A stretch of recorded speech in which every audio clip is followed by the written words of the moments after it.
ummata bal'aa Oromootiif ummata Itoophiyaa hundaaf guyyaan har'aa guyyaa seena qabeessa guyyaan har'aa guyyaan biyyi keenya eenyummaan keenya addunyaa irratti bifa addaatiin itti fee waan ta'eef baga gammaddan baga waliin gammanne jechuun barbaada.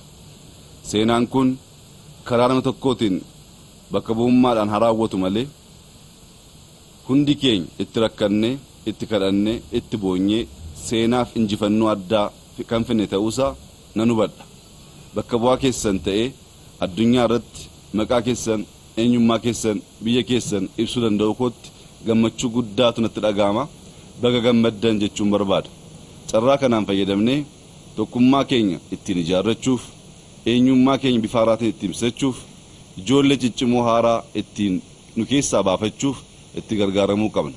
Tokkummaa murteessaa akka ta'e kanaan dura injifannoo arganneen kan hubanne waan ta'eef kana booddees sabaaf sablammii biyya keenya keessa jiraatan hundaa wajjin ta'uudhaan biyya keenyaafis biyyoota ollaafis qoricha dawaa ta'uu akka dandeenyuuf waliin haa hojjennu, haa jabaannu, cimnee hiyyummaa keessaa baanee gara badhaadhinaatti ce'uu akka qabaannuuf ergaa kun dhaamsuu barbaada.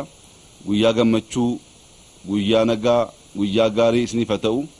Carraa kanaan fayyadamtanii biyya keenya ijaaruuf, biyya keenya ol kaasuuf, dargaggoo haaraa maqaa haaraatiin ba'uu danda'an baasuuf akka itti gargaaramtan imaanaa kun dabarsuu barbaada.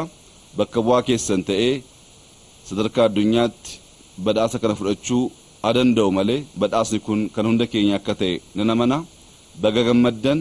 Waaqayyo kana gochuu isaatiinis ulfinni guddaa isaaf haa ta'u.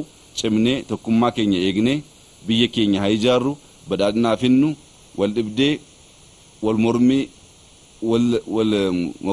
wal buusuu, mariif yaadaan akka sirreessaa deemnuuf waamicha koon dabarsaa. Baga gammaddan, baga waliin gammanne jechuun barbaada.